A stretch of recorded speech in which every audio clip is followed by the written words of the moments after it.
The life divine is like a mountain of light where we climb from one summit to the other. And in the process, Sri Aurobindo is taking us to the home of truth. What does it mean? Truth is, how do we know that it is truth? Well, we have to have some basic postulate about it. And the postulate here is that truth must lead us to the one and the indivisible. That's why the mother says truth is supreme harmony and delight. It is state of unity and oneness.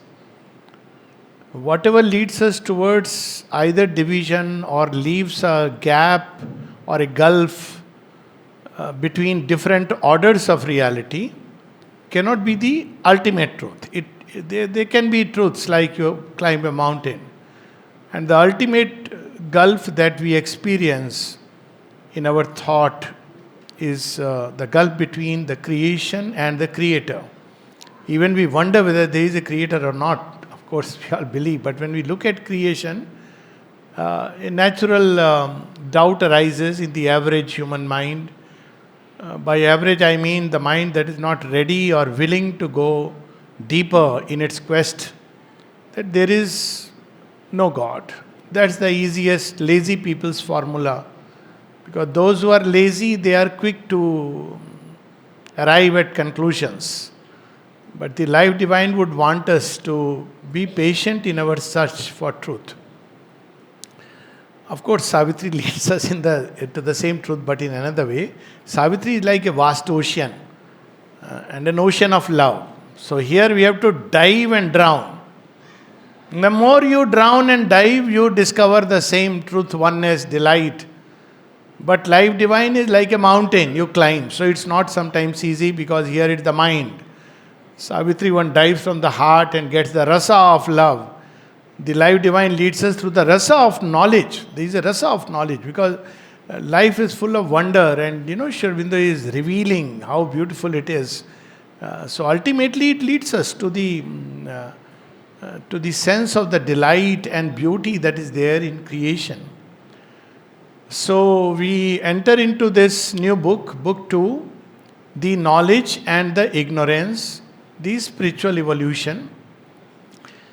And unwittingly, we just had a little demonstration of knowledge and ignorance, because when the mother's music started, most people, I think, would have just felt, And then the next is, it's mother's music. And then there is so what is the difference? It's the same truth, but we cannot bear beyond a certain intensity. Whose problem it is? Our problem.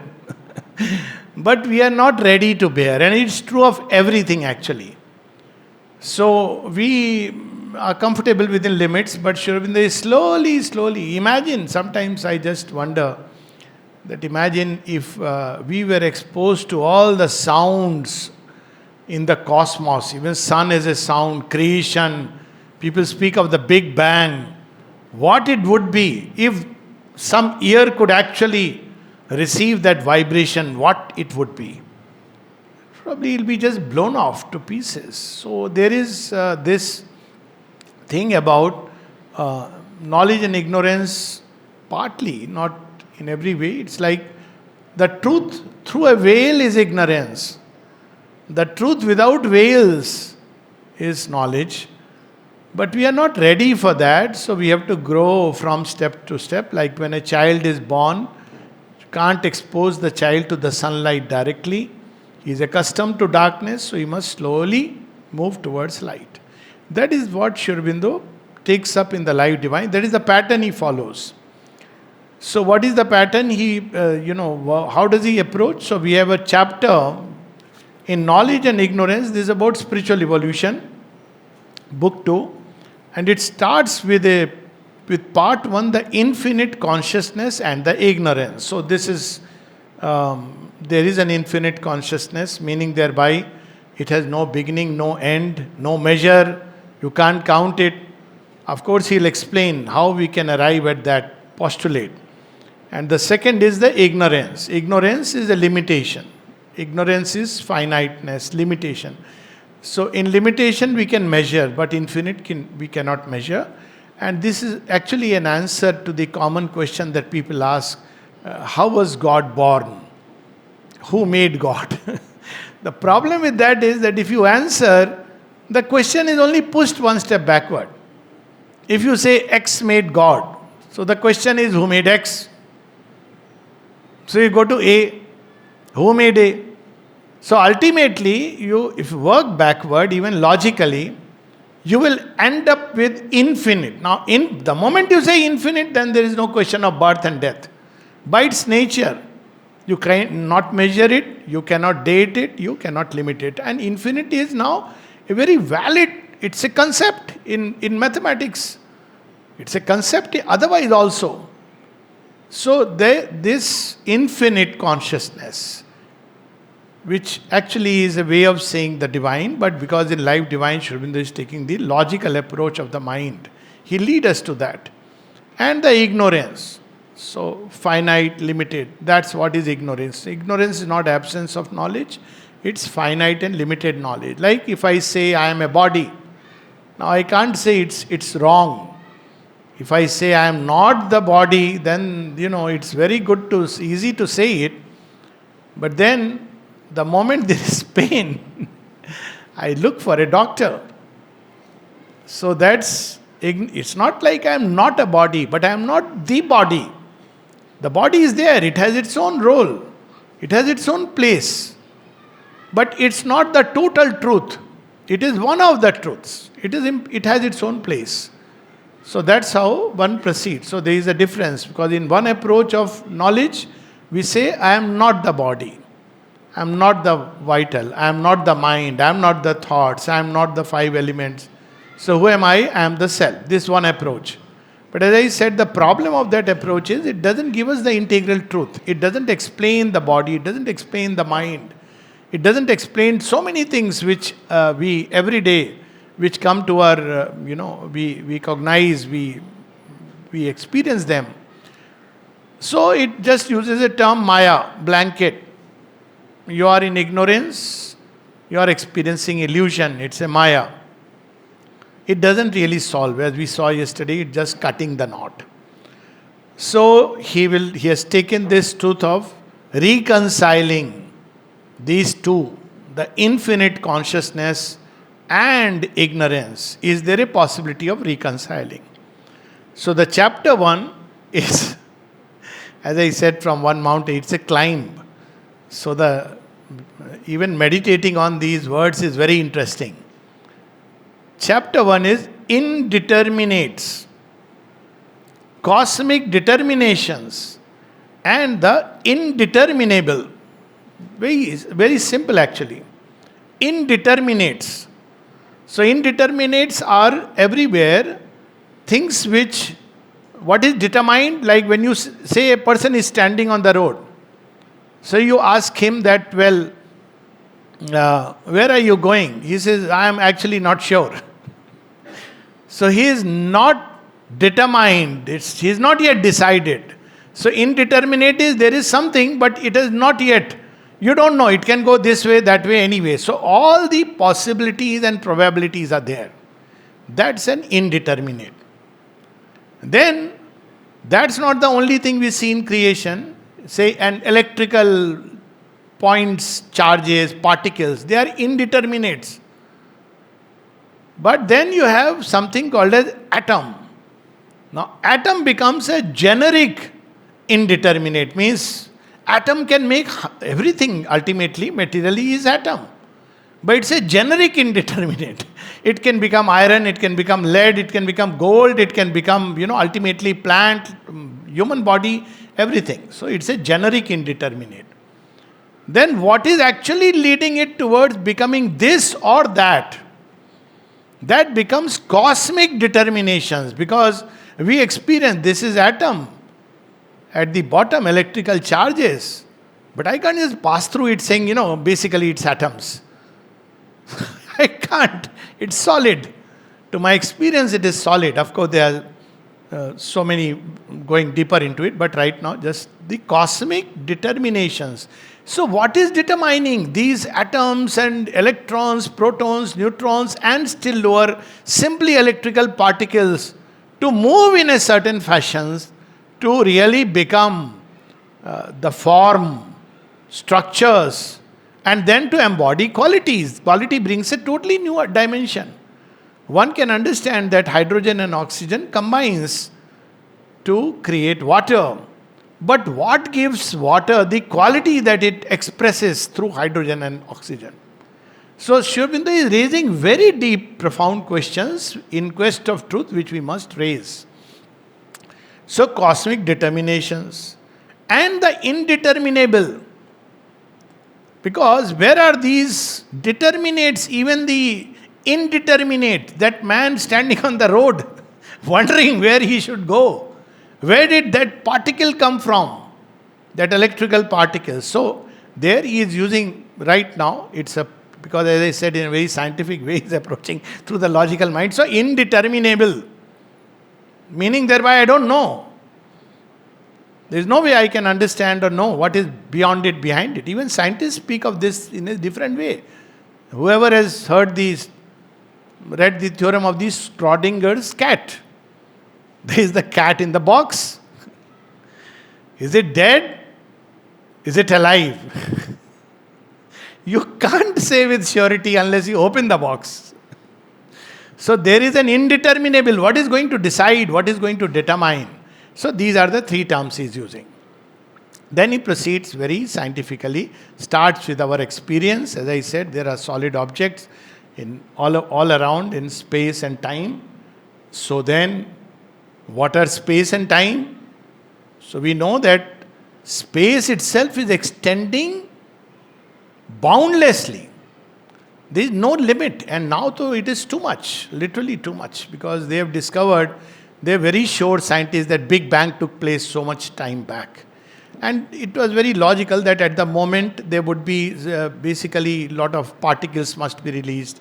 And then slowly after that you will have formations of stars and galaxies. So the telescope started looking deeper and deeper till it went to the time when Big Bang should have been there.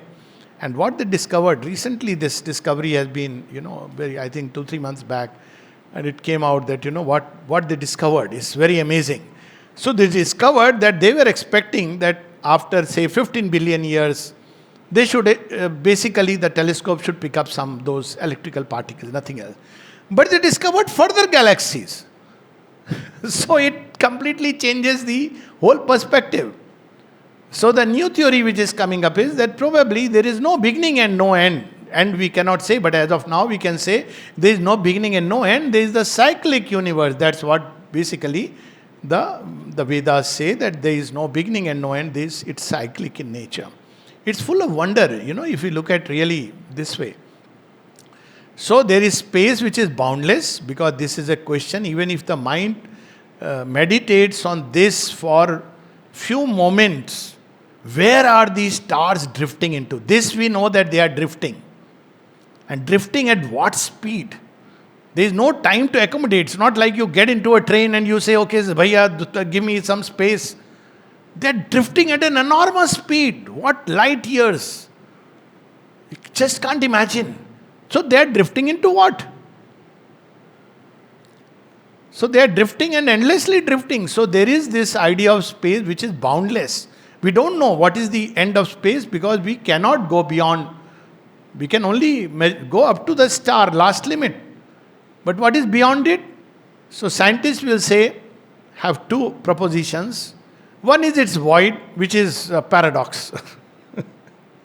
What is void? Void has to be, you are giving another name to infinity, but you say, I can't measure, so I am using the word void. Void means nothing that way. It means it's a void. Similarly, time. What will be the end of time? Where did time begin? Again, it's a paradox. We really don't know. So people have gone on to say that there is no reality of time, it's an abstraction, but time is real. I am not going into that. Both that will come to the appropriate time. So Shravindo starts from there that if we really look at this creation, we will see these three things. One is in the beginning, some particles. So these particles are the indeterminates. What will, supposing somebody is present at the first step, a human being with the human consciousness is present, he will see a lot of electrical particles. So what's going to happen? So there is no way he can know what's going to come out of this. So it's an indeterminate. Then he sees atoms are forming. Oh, wow, something has formed. But what is going to come out of it? So atoms become generic indeterminates. And then you will see stars and rings and galaxies. So they become cosmic determinants. So what is leading to that point? How is it that the electrical charges are becoming atoms and atoms are becoming galaxies and stars? There must be a process. So science tries to explain it. It's nice. It's good mental exercise, I enjoy it. I used to enjoy it. So then the next level is that there is energy. Energy is you just can't measure it, you don't know, but you just say there is energy. Big Bang, there was a concentrated energy. So there is an indeterminable. So that indeterminable is either a void, but a void cannot explain, so there is energy. And the term used is nature. So this energy, which is indeterminable, suddenly it throws out electrons, electrical particles. Electron come little later. Then it takes form as negative, positive and neutral charges. Then it becomes atom. So how does that become this step? So it explains this way, science explains this way, tries to explain. None of this has evidence. So it says, well, it's like, take the example that you're dancing randomly. Don't do it on the road. Somebody will say you're crazy. But imagine you are doing Tandav, not on stage, but on the road. So what will happen? By the steps, a lot of things will be thrown up. Randomly you are picking up colors. Sometimes they show that on TV, They will pick up colors, throw it, and a magical picture comes. So something like that, because slowly this motion will take a rhythm and a pattern. The moment patterns are formed, then rest is explicable. That patterns are forming. So this pattern will continue repeating itself. That's how, the science of fractals tries to understand. So there are patterns which are created, and these patterns begin to coalesce into larger patterns, then forms appear, etc., etc. But this is not a very satisfactory explanation, because we can understand material patterns are emerging. Okay, fine. But how out of these material patterns now plant is emerging? Something totally new. That's where the problem of water comes. We can understand that hydrogen and oxygen, they are fighting or jumping, wrestling, embracing. So they have suddenly coalesced. This is understandable. But then there is a new creation, water, with its own properties, a property which is neither in hydrogen nor in oxygen. So why this happens? How to explain this? And then same thing happens in the plant and the animal and humans. So there is a generic indeterminate which is genes. So we are all because of our genes, not the genes we wear, but the genes we inherit. But look at it, what a diversity. We look at the diversity of genetic, it's amazing. Not only is it creating physical forms, genes do go into the making of our character also, at least the physical characteristics and certain aspects of character is because of the genetic material. We inherit. We have inherited the animal also. So this is something, this was a truth known in ancient times. That's why when people often say, in India there was all this, Varna, the reason was this, they believed in heredity. They knew about heredity, they tried to do it. But obviously, if you make a very rigid way, it's like if you don't allow a dog to crossbreed, it's not healthy in the long run because it's counterproductive to evolution. So nature, destroys it. But basically, the truth of heredity is there. So again, through these genes, it's nowadays there is a term they use it, for this, it's called as the evolutionary gap. The gap between what comes out and that on the basis of which it is being explained. So sometimes one can talk to, some people who argue there is no God, it's all in the brain, it's all the brain mumbling, jumbling, fumbling, bumbling, neurons and all genes. So I've done it once or twice. It's not a very nice thing. But I said, so Professor Genes, Mr. Brain, Mr. Neuro, I have a name after some time. It doesn't work. It's so strange that I am just a bundle of genes, I am just neurons. Now again, when you see in human beings, brain, more or less all of us have similar brain. Maybe a few gairai, salkai, this way, that way, panch, lena dena. But look at it, that one brain can receive or express writings of Shakespeare and Wordsworth and Kalidas and Vyas and Valmiki. Another brain is struggling even with Kakha Gagha. Same brain. How to explain this? So this is a gap we cannot understand.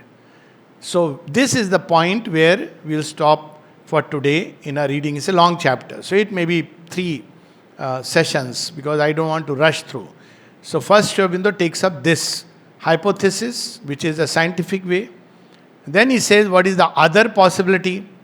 Then he goes to the third. So let's go step by step. So the very first paragraph on chapter 1, Indeterminates, cosmic determinations and the indeterminable. So he is explaining to us what everybody has said is inexplicable. Maya. Maya is measuring out the immeasurable. So he is explaining to us, it's so exciting. For the first time, the Lord of Maya, Mayadhipati is explaining his Maya. A consciousness force everywhere, inherent in existence, acting even when concealed, is the creatrix of the world, creator of the world, the occult secret of nature. This is just a master's sentence. Then he realizes we don't experience it, although it takes just a little stepping back and we can see it. Everywhere there is consciousness, everywhere there is an existence, everywhere there is delight. These 3 are everywhere, however perverted, distorted, limited, everywhere. But he will pause there because he realizes he has given a punchline. So then he starts, but in our material world and in our own being, consciousness is a double aspect. There is a force of knowledge, there is a force of ignorance. In the infinite consciousness of a self-aware infinite existence, knowledge must be everywhere implicit or operative in the very grain of its action. But we see here at the beginning of things, apparent as the base or the nature of the creative world energy, and in conscience a total nescience. That's how we see that, atom or let's say stone is jada. But see the difference between ignorance and knowledge. Everywhere it is there. So there is a force of ignorance, there is a force of knowledge. So the force of ignorance is, just as an example, we'll go deeper. You pick up a stone and you say it's a stone. What can you do with it? Throw it aside, break somebody's head. That's stone. What is knowledge? It picks up the stone and says, I can make a beautiful idol of God. Now you see what has happened. This is a force of knowledge. It sees the same stone, but knowledge is revealing to it something which ordinarily one cannot conceive. This is the difference when people often ask sometimes, what is there in the ashram? So there is samadhi. Sometimes they ask also, what is, all kinds of questions anyway. So samadhi, so what is there in the samadhi? No, I don't need to go there. God is everywhere inside. I said, you missed the point. It is not just samadhi or, whatever that. Some people have this audacity to use the word tomb. So I tell them, excuse me, it's Shurabindo's samadhi. Now it changes. Samadhi suddenly becomes significant to you.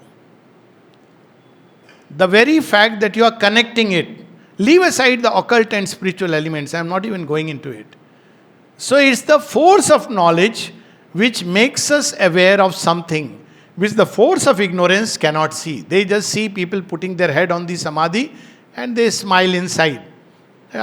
These ignorant fellows. Pathar par sir. Once Chotnarayanji said this very nicely. Somebody said, but what is there now, what is the point of going there? So Chotnarayanji said in his characteristic andaj, he said, he was erudite beyond measure. I mean, I remember once one of the Mahamandaleshwar telling him something, and Chotnarayanji says, you are reading Ashtavakra Gita? He said, yes. He said, I can recount you from last page to first page. That kind of erudition. So Chotnarayanji tells him, हम मूर्ख हैं क्या कि पत्थर पर सिर रखने जा रहे हैं? Are we fools that we are going there only to place our head on the stone? See the difference between force of ignorance. Force of ignorance is seeing things with the jada vision. And force of knowledge is seeing things with a conscious vision. That's the difference. When mother sees Sri Aurobindo, she sees the divine builder of the marvel of the worlds. His presence is enough. This is the difference. The same eyes, which we started with. One sees this way, one. So there is in us, both things are operative in human beings. We can see things from a force of ignorance. Why ignorance? Because it's limited vision. That's what we are saying. Well, of course there is stone, so that's a limited vision.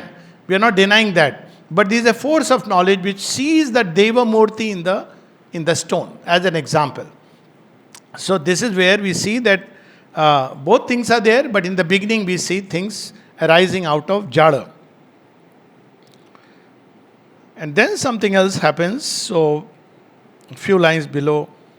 As life here establishes and maintains its operations with difficulty on a foundation and in an environment of general death.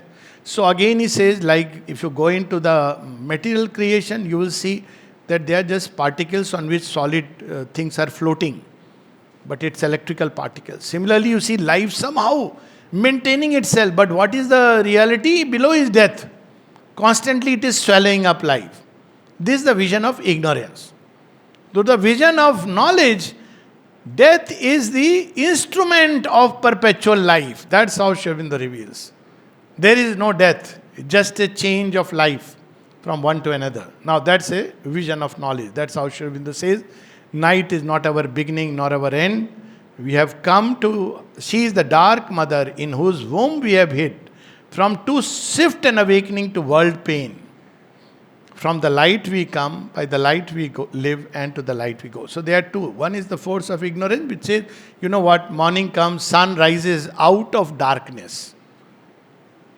And you know what, sun sets back into the darkness. But if you go out in space, sun neither rises nor sets. You see, the earth turns away from the sun, or the earth turns toward the sun. Perspective changes.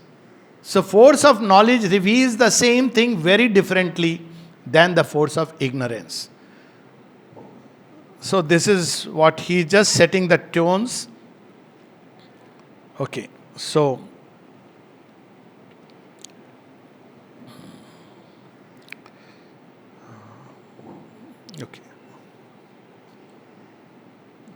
toward the end of this page, the first aspect of cosmic existence is an infinite which is to our perception an indeterminate, if not indeterminable. In this infinite, the universe itself, whether in its aspect of energy or its aspect of structure, appears as an indeterminate determination, a boundless finite. We have already spoken about it. There is simultaneously the indeterminate particles, and simultaneously there are determinate particles which will eventually become solid objects. They are existing together.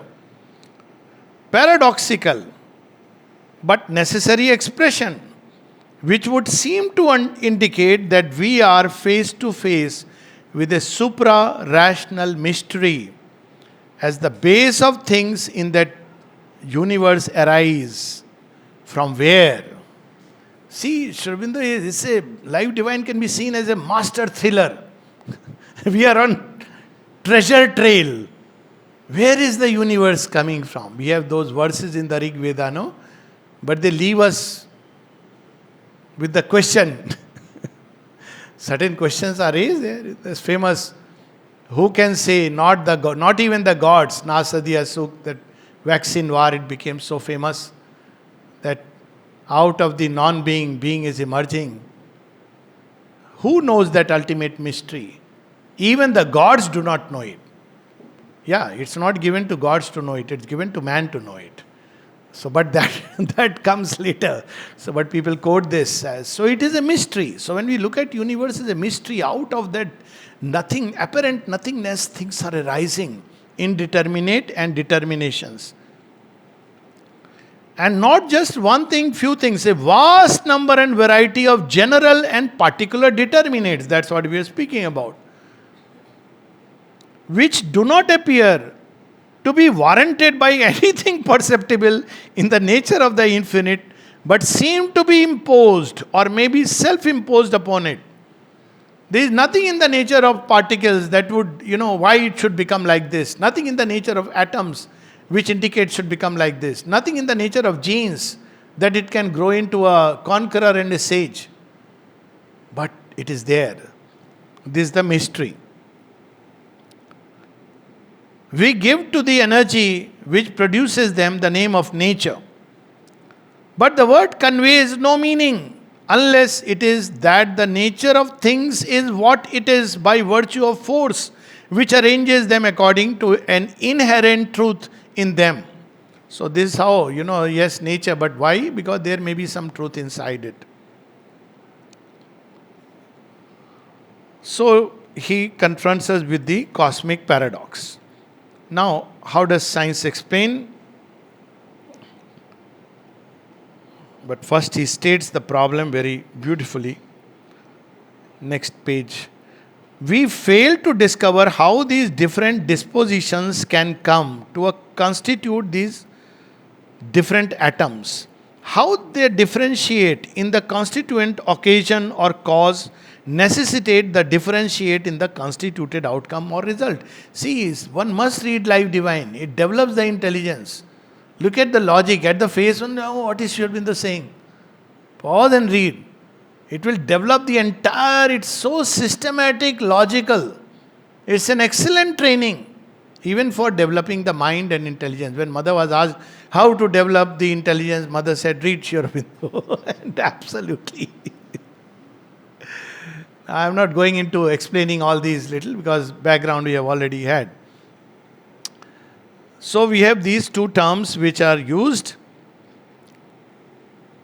but page 313 in the beginning, for instance, how a fixed formula for the combination of oxygen and hydrogen comes to determine the appearance of water, which is evidently something more than a combination of gases, a new creation, a new form of substance, a material manifestation of a quite new character. It has all the characters which neither oxygen nor hydrogen has. So, then same thing with regard to genes. We know that genes and chromosomes are the cause of hereditary transmission. He is updated, Sri Aurobindo, writing in 40s, absolutely updated. Not only of physical but of psychological variations, but we do not discover how psychological characteristics can be contained and transmitted in this inconscient material vehicle. By their activity on the nerves and brain of a Shakespeare or a Plato to produce, or could be perhaps the dynamic occasion for the production of a Hamlet or a Symposium or a Republic. But we fail to discover or appreciate how such material movements could have composed or necessitated the composition of these highest points of thought and literature. How this is possible? So sometimes, now again, just to go on a little lighter side.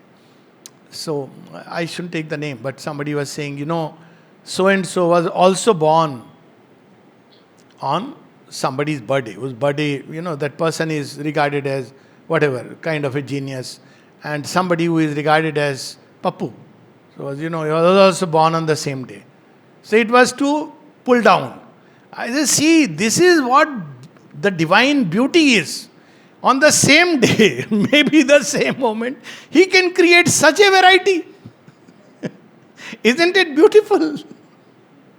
It is also a reminder. Sometimes people get very carried away. That also a story I know of somebody who was scammed or duped into a scam. How? People study. What are your important dates? 15th August, if you are a devotee.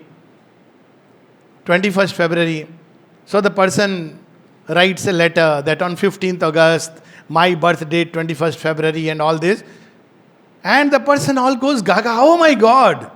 This is surely a sign that it is mother's message to me. And one gets caught in a scam. Losing almost not just an ordinary amount. So we must understand that divine loves variation. It's not, there is no rigid things like that. So here it is. He says, some people even try that child should be born on Sri Aurobindo's birthday or mother's birthday. I said, spare them, no? Please. Let it be only Sri Aurobindo's birthday. This is a great joy. We can't celebrate so many birthdays on that same day. Every day should become Mother and Sri Aurobindo's day. So every day, whatever is, invoke and take it that, okay, this is. So this is how then he says, there is more to perplex us. For we see the original indeterminate energy throwing out general determinates. So that's what we have discussed. So we come to now, just to take one example, an electric energy produces positive, negative material forms, and then we see the same thing about life principle. Now imagine how, so many living forms are there on earth. We cannot even count. Plant, trees, bacteria, algae, virus, human beings, God knows, so many animals. Now, what is the basic building block? 4 bases, 20 amino acids. That's it. I mean, when you look at it, for me it's amazing. And that's why now the scientists are beginning to say, you cannot explain. I have read the book by Watson and Crick, this famous person who had discovered the double helix. And when he discovered it, he was so excited in his lab, he went out to say, this is so beautiful, it has to be true. Outside, people were all drinking, partying, and they didn't understand what beauty and what truth. Now imagine, he writes a book. I've read his book. He says, this discovery is true because he can explain things on that basis. But he says, but it is impossible by any number of chance probabilities that this could have ever happened in the primordial material soup. He says, it is just not possible. He calculated actually mathematically. What is the probability of life emerging from so many amino acids clashing here and there and arranging themselves in this way and this pattern? He says it's impossible. So he says probably life came from elsewhere. This was a theory which was prominent at some point of time. It was called panspermia, that some aliens came and left the seeds of life. So this was asked to Sri Aurobindo also. He says, my dear, it doesn't answer the question, it pushes it one step backward, that's all. How did life come there? Question is the same. You have not answered. You have only spoken about life on earth, somebody left it. But how did life come at all? This kind of life. So that is he is taking us to the perplexities first. So one of the answers is, chance, and the another answer is necessity. Sri Aurobindo doesn't leave anything untouched, because this is what we'll hear. So chance is a euphemism from my point of view, that actually I don't know, but I don't want to admit that I don't know, so I use the word chance. That's my way of answering. But Sri Aurobindo is perfectionist. No, he will not just say, no, don't say like that. He takes step by step. So he speaks of,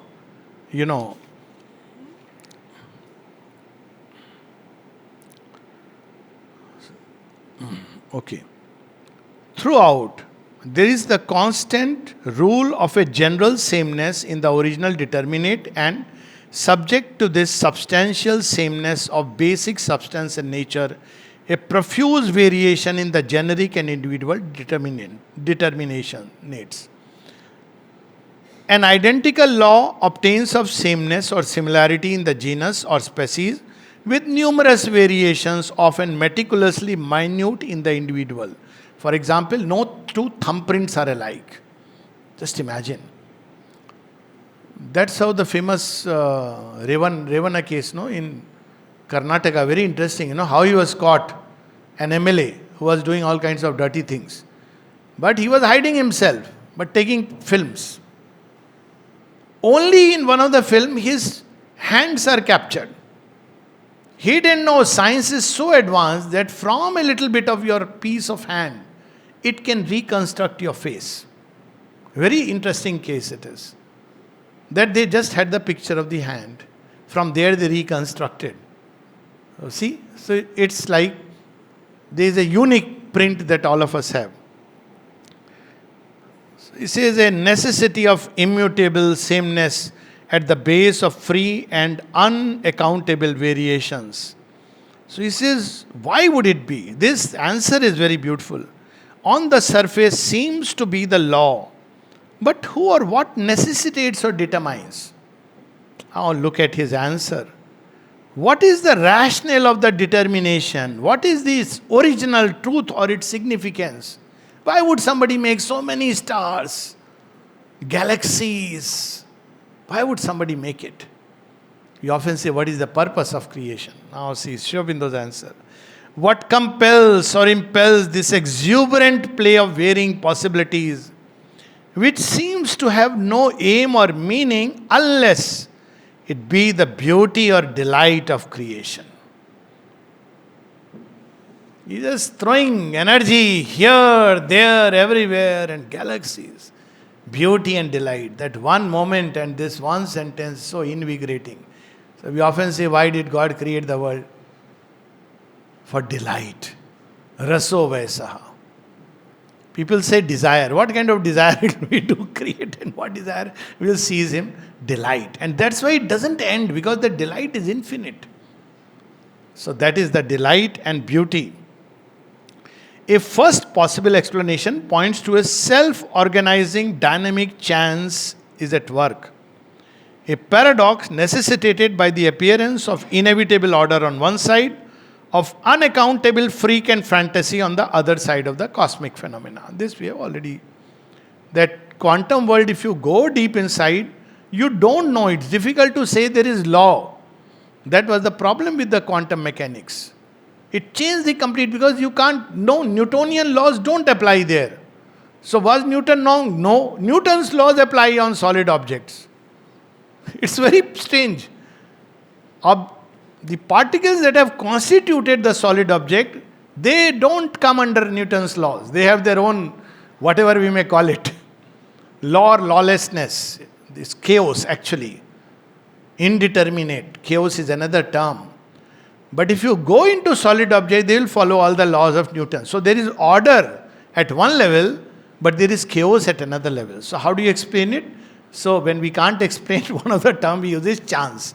But Sri Aurobindo gives them, he's like a good advocate. So he is saying, okay, you argue your case. So he is himself arguing. So he says, one may say that acts at random and creates this or that by a general chance without any determining principle.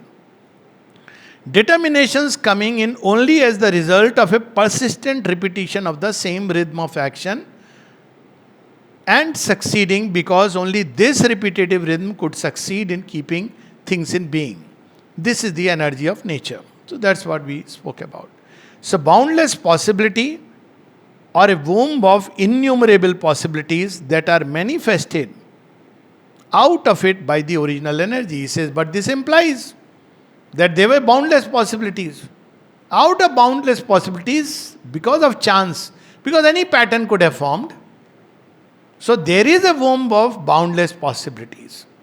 So there is, again we go back to the indeterminable, which is standing behind chance saying, sir, I am also there. Please don't rubbish me off.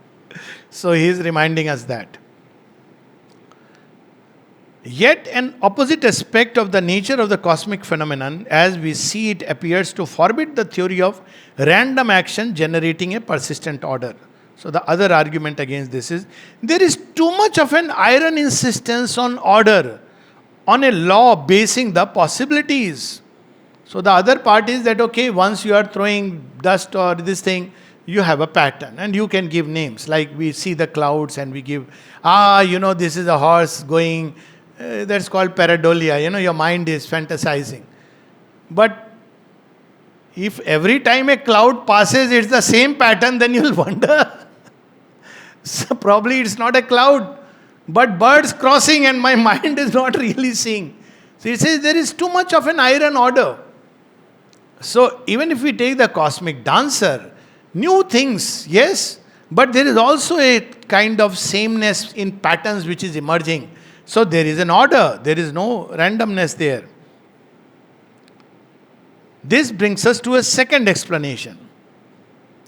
A mechanical necessity in things, its working recognizable by us as so many mechanical laws of nature. This is very easy to actually understand, even logically, that necessity implies there is a truth that necessitates by its very nature. That it means something is there which is compelling. Necessity means what to do. It's my necessity that I must go and grab my samosa. So what is the necessity? Hunger. That is driving me. So you can't say it is just a necessity. So behind necessity, there is something which is hidden. So this also is says, second explanation, the necessity, we might say, of some such secret inherent truth of things as we have supposed, governing automatically the processes we observe in action in the universe. But a theory of mechanical necessity by itself does not elucidate the free play of the endless, unaccountable variations which are visible in the evolution. So ultimately, we go back to the same question. If there is a necessity which compels the emergence, it can be only this, that there is already a consciousness concealed in the inconscient waiting for evolution. So this is where he takes up, I've put it in nutshell, the first about maybe 10 pages, that he is giving us how science would look at this creation, and he is not just simply rubbishing it as an illusion. He is saying, yes, he is taking up, because this is the answer that physicists will tell you, or biologists will tell you. They'll say, well, it's random process. Though I'm not entering into it, even modern experiments have proved that it's not just a random process. And with that I'll stop. For example, they did a very interesting experiment. Now there's so many experiments like that because supramental action. So science is moving in that direction. So there is a man sitting in this room, and there is another person in that room who is picking up certain numbers or certain cards. Now the man sitting in this room has no way of knowing what's happening there. His mobile has been kept. So he is asked to guess. So he guesses. Now when you have guessing work, there is a probability. That's what is called in mathematics, that randomly if you guess, what are the chances that you will hit and what are the chances you will miss. So if the guessing falls within the range of probability, you say, well, it's all chance, random. But if it doesn't fit, take an example that if 5 times out of 10 he is right, and 5 times, say if you take equal probability, 5 times he should be wrong. But if one guesses 7 times or 8 times, in one of the experiment it has gone to 9 times out of 10, then you cannot explain it by random chance and probability. So of course the explanation is, they are trying to explain, and there are different explanations, but all of them are going toward this, that there is something which operates within us, which we call as intuition. Now that the scientists are touching, that you cannot explain, that how a person sitting in one room can guess what is going on there by by chance or whatever, and it goes beyond the probability, random probability, this thing. So this is the how science is advancing, and Sri Aurobindo had set the tone or the note nearly how many? 77, 78 years back. Even before that, if you read his essays, Divine and New, 100 years back, Sri Aurobindo has foreseen all this. Now, reading it, it becomes simple. If somebody is keeping abreast with the latest developments, I had read a book called End of Science, and where you reach that. Now it's relatively easy. If people read the Life Divine, they can connect some of the things. But that time, Sri Aurobindo is writing all this and taking into account the scientist view. Why? Because before you take up the next view, you must exhaust the possibility. So this is the beauty of the Life Divine. And as I said, one of the things it develops is the logical intelligence. Because nothing is left out, nothing is missed. And one of the best things that happens is that we stop believing every video that comes on WhatsApp. Okay, so we'll meet in the second session after 10 minutes. Thank you.